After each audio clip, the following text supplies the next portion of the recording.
അടുക്കളയിലെ എല്ലാ കാര്യങ്ങളും മോള് തന്നെയാ നോക്കിയത്. എല്ലാവരും നല്ല സന്തോഷത്തിലായതുകൊണ്ട് എല്ലാം ഒറ്റയ്ക്ക് ചെയ്തോളാമെന്നും പറഞ്ഞു.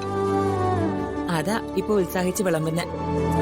അമ്മേ, തൽക്കാലം സംഭവിച്ച കാര്യങ്ങളൊക്കെ നമുക്ക് അങ്ങ് മറന്നു കളയാം അല്ലേ? പിന്നല്ലാതെ ഇതൊക്കെ ഓർത്തിരിക്കാൻ ആർക്കാടാ നേരം?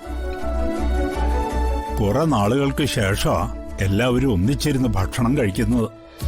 അതെ അതെ, ഏട്ടന്റെ വരവും അമ്മയെ പോലീസുകാരെ വിട്ട സന്തോഷവും എല്ലാം കൂടിയാവുമ്പോ മനസ്സിന് വല്ലാത്തൊരു സന്തോഷം.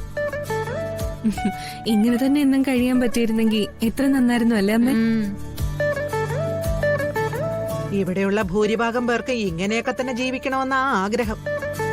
പക്ഷെ അതിന്റെ ആവശ്യമില്ലാതെ തീരുമാനിച്ച ചിലരും നമ്മുടെ കൂട്ടത്തിലുണ്ട്. പ്രിയങ്കയും സുകുമാരി ഇവിടുന്ന് പോയി. ഇനി ഈ കുടുംബത്തിൽ ആവശ്യമില്ലാത്ത വേലത്തരങ്ങള് ആരെങ്കിലും കാണിച്ച പത്മിനി, എന്നോടോ പരമേശ്വരനോടോ അനുവാദം ചോദിക്കാനൊന്നും നിക്കണ്ട. തെറ്റ് കാണുന്ന കാഴ്ചയെ തന്നെ അവരെ ഈ വീട്ടിൽ നിന്ന് പുറത്താക്കണം. ഇനി അതൊക്കെയാണമ്മേ ഞാനും തീരുമാനിച്ചിരിക്കുന്നത്. ക്ഷമിക്കാൻ നമ്മൾ തീരുമാനിച്ചാലേ ചെയ്യുന്നവരുടെ അഹങ്കാരം കൂടത്തേ ഉള്ളൂ.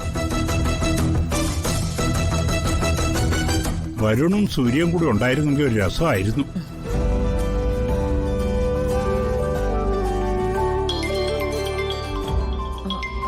മോളുടെ ഫോണല്ലേ? ആ,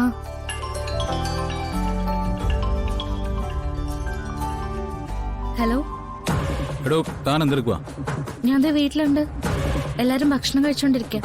എന്തേ? താനേ ഒരു കാര്യം ചെയ്യും, പെട്ടെന്നൊന്ന് റെഡിയായിട്ട് ഓഫീസിലേക്ക് വാ. ഒരു അത്യാവശ്യ കാര്യമുണ്ട്. അയ്യോ, കുഴപ്പം പിടിച്ച എന്തെങ്കിലും കാര്യമാണോ? അത് ഞാൻ താൻ വന്നിട്ട് പറയാം. താനൊന്ന് പെട്ടെന്ന് വാ. അമ്മ വരുണ വിളിച്ച് എന്നോട് പെട്ടെന്ന് ഓഫീസിലേക്ക് ചെല്ലാൻ പറഞ്ഞു. അവിടെ എന്താ മോളെ അത്യാവശ്യം? അറിഞ്ഞൂടാ, വേഗം ചെല്ലണമെന്നാ പറഞ്ഞേ. എന്നാ മോള് വേഗം കഴിച്ചിട്ട് പൊക്കോ. ഇല്ല അമ്മ, എന്താണെന്ന് നോക്കിയിട്ട് ഞാൻ തിരിച്ചു വന്നിട്ട് കഴിച്ചോളാം. അവള് പോട്ടെ. അത്യാവശ്യമാണെങ്കിൽ അവര് രണ്ടുപേരും കൂടി പുറത്തു നിന്ന് കഴിച്ചോളും. മോള് പോയിട്ട് വാ. പോയിട്ടരാമ. എന്താണാവോ പ്രത്യേകിച്ച്? ഓ, അച്ഛൻ ഇനി അതാലോചിച്ച് തലപുകയ്ക്കൊന്നും വേണ്ട. വരുൺ ഇങ്ങനത്തെ കുസൃതികൾ ഒരുപാട് കാണിക്കാറുള്ളതല്ലേ. ഇപ്പോഴും പ്രേമിച്ച് നടക്കുന്ന പിള്ളേരാണെന്നല്ലേ അവരുടെയൊക്കെ ധാരണ. അസൂയപ്പെട്ടിട്ട് കാര്യമൊന്നുമില്ല.